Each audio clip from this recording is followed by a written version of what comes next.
முதல் வாசகம். தாவீது முழு உள்ளத்தோடு ஆண்டவரை புகழ்ந்தார். தம்மை படைத்தவர் மீது அன்பு செலுத்தினார். சீராக்கின் ஞான நூலிலிருந்து வாசகம். அதிகாரம் 47, இறைத்திருவசனங்கள் 2 முதல் 11 முடிய. நல்லுறவு பலியிலிருந்து கொழுப்பு பிரிக்கப்படுவது போல் இஸ்ரேல் மக்களிடமிருந்து தாவீது தெரிந்து கொள்ள பெற்றார். வெள்ளாடுகளுடன் விளையாடுவது போல சிங்கங்களுடன் விளையாடினார். செம்மறி ஆடுகளுடன் விளையாடுவது போல கரடிகளுடன் விளையாடினார்.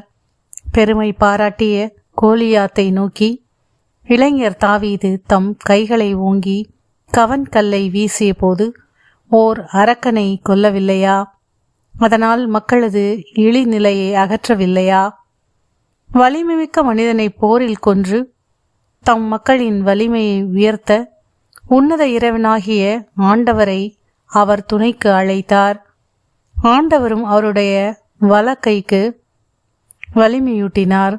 இவ்வாறு அவர் முறியடித்த 10,000 பேருக்காக மக்கள் அவரை மாட்சிமைப்படுத்தினர். ஆண்டவருடைய ஆசிகளுக்காக அவரை புகழ்ந்தனர்.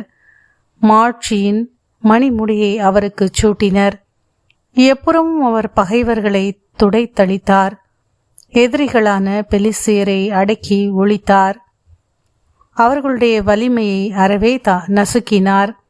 தம் எல்லா செயல்களிலும் மாட்சியை சாற்றும் சொற்களால் உன்னத இறைவனாகிய ஆண்டவருக்கு நன்றி செலுத்தினார். தம் முழு உள்ளத்தோடு புகழ்பா இசைத்தார். தம்மை படைத்தவர் மீது அன்பு செலுத்தினார். தங்களுடைய குரலால் இன்னிசை எழுப்ப பாடகர்களை பலிபீடத்திற்கு முன் நிற்கச் செய்தார். திருவிழாக்களை சீரோடும் சிறப்போடும் கொண்டாடச் செய்தார். ஆண்டவருடைய திருப்பெயரை அவர்கள் புகழ்ந்து பாடுவதால் திருவிடம் வைகரையிலிருந்து எதிரொலிக்கும்படி ஆண்டு முழுவதும் காலங்களை குறித்தார். ஆண்டவர் அவருடைய பாவங்களை நீக்கினார். அவருடைய வலிமையை என்றென்றைக்கும் உயர்த்தினார். மன்னர்களின் உடன்படிக்கையையும் இஸ்ரேலில் மாட்சியின் அரியணையும் அவருக்கு கொடுத்தார். ஆண்டவரின் அருள்வாக்கு. இறைவனுக்கு நன்றி. பதிலுரை பாடல். திருப்பாடல் 18 பல்லவி. என் மீட்பராம் கடவுள் மாட்சியுறுவாராக. என் மீட்பராம் கடவுள் மாட்சியுறுவாராக. இறைவனின் வழி நிறைவானது. ஆண்டவரின் வாக்கு நம்பத்தக்கது. அவரிடம் அடைக்கலம் புகும் அனைவருக்கும் அவரே கேடயமாயிருக்கின்றார். என் மீட்பராம் கடவுள் மாட்சியுறுவாராக. ஆண்டவர் உண்மையாகவே வாழ்கின்றார். என் கற்பாரையாம் அவர் போற்றப் பெறுவாராக. என் மீட்பராம் கடவுள் மாட்சியுறுவாராக. என் மீட்பராம் கடவுள் மாட்சியுறுவாராக. ஆகவே பிற இனத்தாரிடையே உம்மை போற்றுவேன். உம் பெயருக்கு புகழ் மாலை சாற்றுவேன். என் மீட்பராம் கடவுள் மாட்சியுறுவாராக. தாம் ஏற்படுத்திய அரசர்க்கு மாபெரும் வெற்றியை அளிப்பவர் அவர். தாம் திருப்பொழிவு செய்த தாவீதுக்கும் அவர் தம் மரபினருக்கும் என்றென்றும் பேரன்பு காட்டுபவரும் அவரே. என் மீட்பராம் கடவுள் மாட்சியுறுவாராக. நற்செய்தி வாசகம். தான் வெட்டச் செய்த யோவான் இவரே. இவர் உயிருடன் எழுப்பப்பட்டு விட்டார். மார்க் எழுதிய தூய நற்செய்தியிலிருந்து வாசகம். அதிகாரம் 6, இறை திருவசனங்கள் 14 முதல் 29 முடிய. அக்காலத்தில் இயேசுவின் பெயர் எங்கும் பரவியது. ஏரோது அரசனும் அவரை பற்றி கேள்வியுற்றான். சிலர் இறந்த திருமுழுக்கு யோவான் உயிருடன் எழுப்பப்பட்டு விட்டார், இதனால்தான் இந்த வல்ல செயல்கள் இவரால் ஆற்றப்படுகின்றன என்றனர். வேறு சிலர் இவர் எலியா என்றனர்.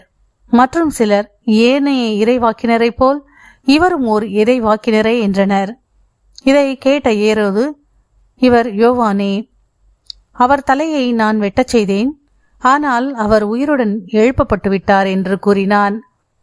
இதே ஏரோது தம் சகோதரனான பிலிப்பின் மனைவி ஏரோதியாவை மனைவியாக்கி கொண்டிருந்தான்.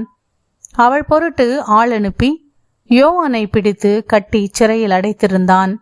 ஏனெனில் யோவான் ஏரோதிடம், உம் சகோதரர் மனைவியை நீர் வைத்திருப்பது முறையல்ல என சொல்லி வந்தார். அப்போது ஏரோதியா அவர் மீது காழ்ப்புணர்வு கொண்டு அவரை கொலை செய்ய விரும்பினாள். ஆனால் அவளால் இயலவில்லை. ஏனெனில் யோவான் நேர்மையும் தூய்மையும் உள்ளவர் என்பதை ஏரோது அறிந்து அஞ்சி அவருக்கு பாதுகாப்பு அளித்து வந்தான். அவர் சொல்லை கேட்டு மிக குழப்பமுற்ற போதிலும் அவருக்கு மனமும் வந்து செவிசாய்த்தான். ஒரு நாள் ஏரோதியாவுக்கு நல்ல வாய்ப்பு ஒன்று கிடைத்தது. ஏரோது தன் பிறந்த நாளில் அரசவையினருக்கும் ஆயிரத்தவர் தலைவர்களுக்கும் கலிலேய முதன்மை குடிமக்களுக்கும் ஒரு விருந்து படைத்தான். அப்போது ஏரோதியாவின் மகள் உள்ளே வந்து நடனமாடி ஏரோதையும் விருந்தினரையும் அகமகிழச் செய்தாள். அரசன் அச்சிறுமியிடம், உனக்கு என்ன வேண்டுமானாலும் கேள், தருகிறேன் என்றான். நீ என்னிடம் எது கேட்டாலும், ஏன் என் அரசில் பாதியையே கேட்டாலும் உனக்கு தருகிறேன் என்றும் ஆணையிட்டு கூறினான். அவள் வெளியே சென்று, நான் என்ன கேட்கலாம் என்று தன் தாயை வினவினாள். அவள், திருமுழுக்கு யோவானின் தலையை கேள் என்றாள். உடனே சிறுமி அரசனிடம் விரைந்து வந்து திருமுழுக்கு யோவானின் தலையை ஒரு தட்டில் வைத்து, இப்போதே எனக்கு கொடும் என்று கேட்டாள். இதை கேட்ட அரசன் மிக வருந்தினான். ஆனாலும் விருந்தினர் முன் தான் ஆணையிட்டதால் அவளுக்கு அதை மறுக்க விரும்பவில்லை. உடனே அரசன் ஒரு காவலனை அனுப்பி யோவானுடைய தலையை கொண்டு வருமாறு பணித்தான். அவன் சென்று சிறையில் அவருடைய தலையை வெட்டி அதை ஒரு தட்டில் கொண்டு வந்து அச்சிறுமியிடம் கொடுக்க அவளும் அதை தன் தாயிடம் கொடுத்தாள். இதை கேள்வியுற்ற யோவானுடைய சீடர்கள் வந்து அவருடைய உடலை எடுத்துச் சென்று ஒரு கல்லறையில் வைத்தார்கள். ஆண்டவரின் அருள்வாக்கு. கிறிஸ்துவே உமக்கு புகழ்.